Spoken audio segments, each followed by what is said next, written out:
Okay, the final section of the Foreign Teachers Management Team video will be about salary, housing allowance, and tax.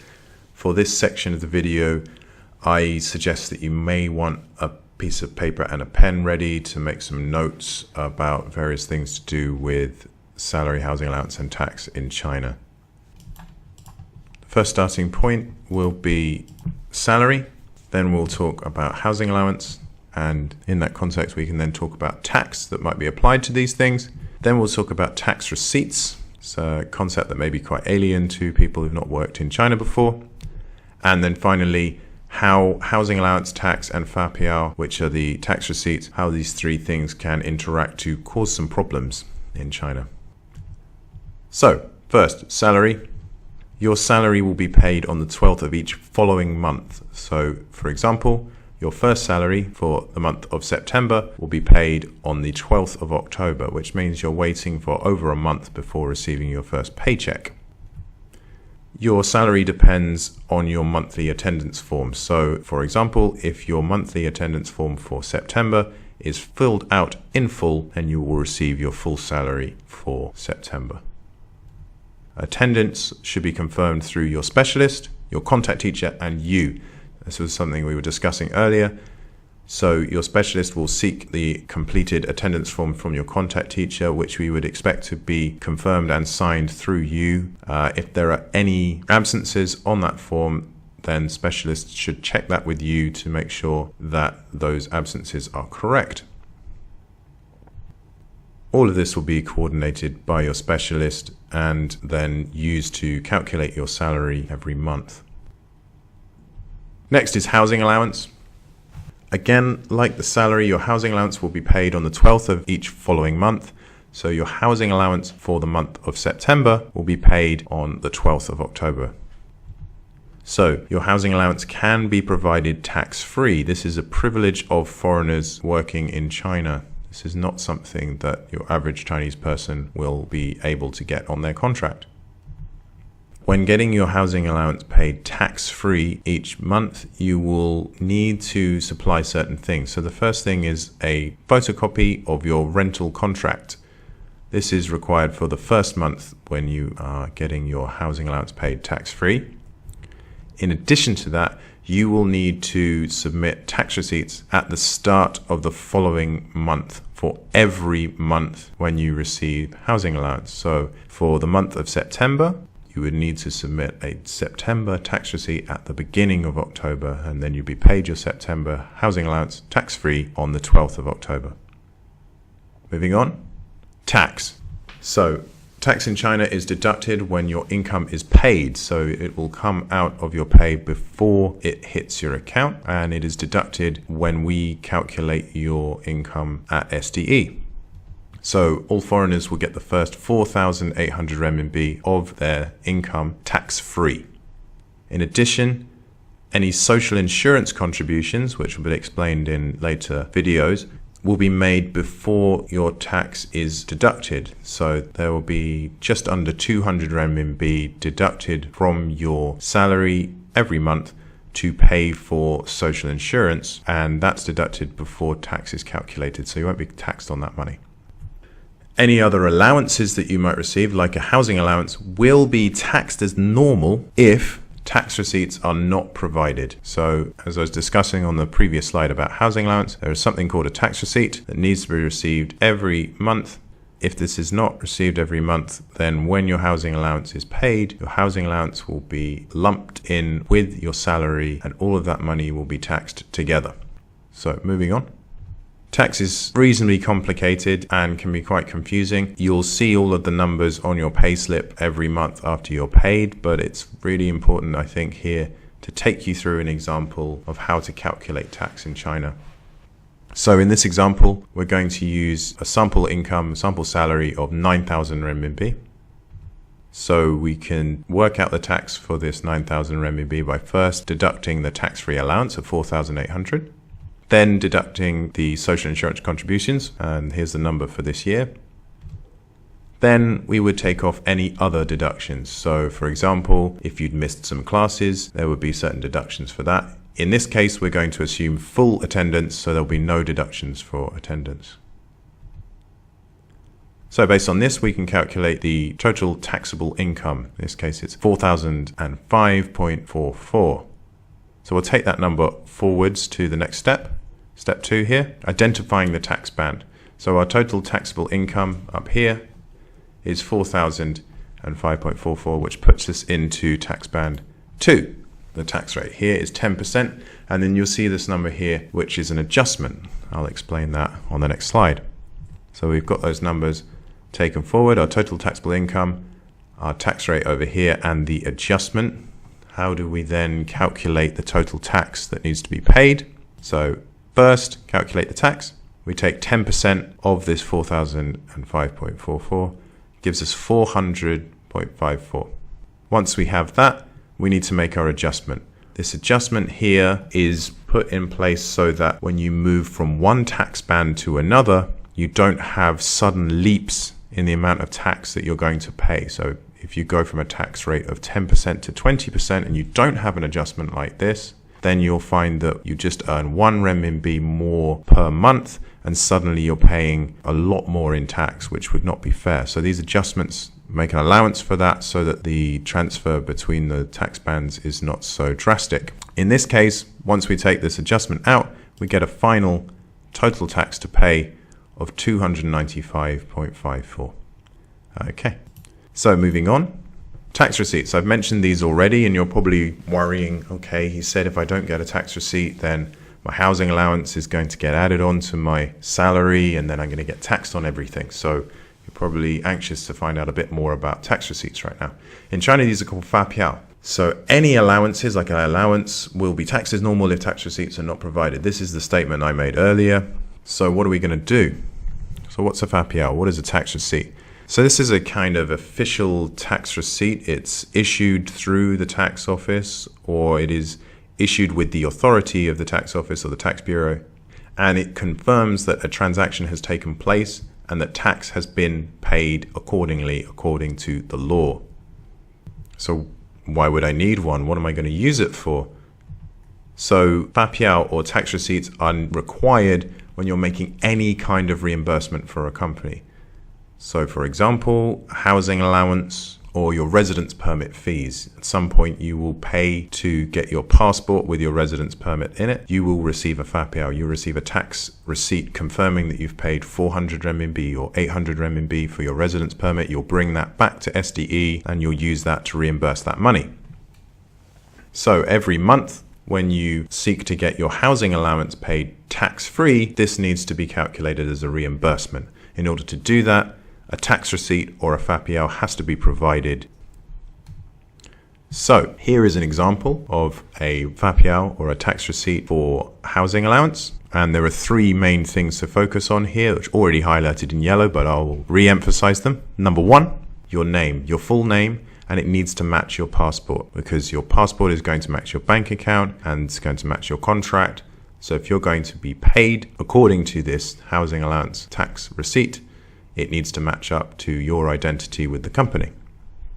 The next thing is your address in China. This needs to be matching the address on your rental contract. That's why we ask you to provide a copy of your rental contract for the first time that you want to reimburse your housing allowance. This will be compared against any tax receipts or fapiao that are used to reimburse your housing allowance to make sure that the 2 addresses match. Finally, your housing allowance. So this figure on the tax receipt should match or exceed the amount of housing allowance that you receive. If it's anything less, then you will not be reimbursed tax-free for the total amount of your housing allowance. So how do you go about getting them? Well, your tax receipts should be provided by your landlord. Your landlord is the person that you pay the money to rent your accommodation. They are the ones that should provide a tax receipt showing that you have paid that money and that tax has been paid appropriately. When you ride in a taxi and you request a tax receipt from the taxi driver, they are required to provide a tax receipt for the journey that you have just paid for. If you have a meal in a restaurant and you ask for a tax receipt, similarly, the restaurant should provide you with one to confirm that you've paid and that tax has been paid on your meal. So this is a very common system of receipts in China, and it's used all over for reimbursing costs such as housing. There is a problem here. If you're requesting a tax receipt, many landlords will be unwilling to provide them. One of the main reasons for this is, as I said before, Chinese people don't require to reimburse their housing allowance because they don't receive a housing allowance. They don't have this privilege of receiving a housing allowance and being able to reimburse it. Another reason is that this is seen as a hassle for many landlords. Strictly speaking, all landlords should be registered with the tax bureau, but they are unwilling to go to the efforts required to do so, and they believe that once they are registered with the tax bureau that they cannot get away from this and that this will somehow cause problems for them. In truth, it isn't really that bad for them, and there are some landlords who will be registered. So what can we do? Well, the first thing to consider is, am I going to rent somewhere with a landlord who is willing to help me get hold of this tax receipt? And you need to be particularly careful in this situation that the tax receipt you're going to receive is a genuine tax receipt that you'll be able to use for reimbursing your housing allowance. So this is where your specialists will come in. Specialists can help you to talk to agents and landlords to confirm whether the housing allowance tax receipts that you're going to receive are going to be genuine and acceptable for reimbursing your housing allowance tax-free. At the same time, we are already working on identifying apartment blocks and accommodation that should be able to provide these tax receipts so that you can be sure that you're going to be able to reimburse this housing allowance tax-free as soon as you start renting and working with SDE. Now, the SDE team is endeavoring to make sure that we have accommodation options that provide these tax receipts, these genuine tax receipts that you're going to need. However, the accommodation that is provided might not be completely up to your standards, your expectations, so you're going to need to make a choice whether it is that you want to make sure you can get hold of these tax receipts and to reimburse your housing allowance tax-free without any problems, or whether you're going to have to search hard and struggle to find somewhere that can provide these tax receipts and potentially end up not getting them and then being taxed on your housing allowance. So that's probably going to raise a lot of questions for you right now. So I'm going to try to answer some of those questions in the next couple of slides and hopefully put your mind at rest, or at least make it clear what the situation will be. So this is the problems I was talking about when housing allowance, tax and FAPIAO all come together and start to cause issues for you. So first question is, can I reimburse more than my housing allowance? A common question that we get. So for example, if your housing allowance was 3,000 a month and you provide a tax receipt for 4,000, perhaps the accommodation that you're renting is 4,000 renminbi a month and you can provide a housing allowance tax receipt for that much. Will we be able to reimburse 4,000? Will you be able to get 4,000 renminbi tax-free? Simple answer, no. The maximum that you will be able to receive tax-free will be the amount that is stated on your contract. So your FAPIAO must cover at least this amount in order for you to be reimbursed that amount. However, if it covers any more, you won't receive any more than that tax-free. The next question that you're probably screaming at your computer by now is, so what do I do if I can't provide this tax receipt, this FAPIAO? What am I going to do if I can't get a genuine FAPIAO that will be accepted, that suits all of the requirements that you have? What's going to happen? How much is it going to cost me? Okay, if you don't provide this tax receipt at the start of each following month, your housing allowance will be treated as normal income, just like your salary. So those two sums will be lumped together. To look at the exact effects of that, I would like to go back to the example we used before. So here it is. We're going to have to add in the 3,000 renminbi of housing allowance and see what effects that makes to the tax. So in the example we looked at before, you would pay 550 renminbi, well 550.55 renminbi more in tax per month without tax receipts. So how does that happen? How do you end up paying that much more when we're only adding 3,000 to 9,000, but it's increased the tax by almost twice the amount that we already had? So if we go through the steps that we had before, step 1, calculate the total taxable income. Now we're starting with an income of 12,000, not 9,000, because we've added 3,000 onto that income because our housing allowance is now going to be taxed along with our salary. Again, we take off the tax-free allowance and the social insurance contributions and any other deductions. That leaves us with a total taxable income that has increased by 3,000 up to 7,005.44.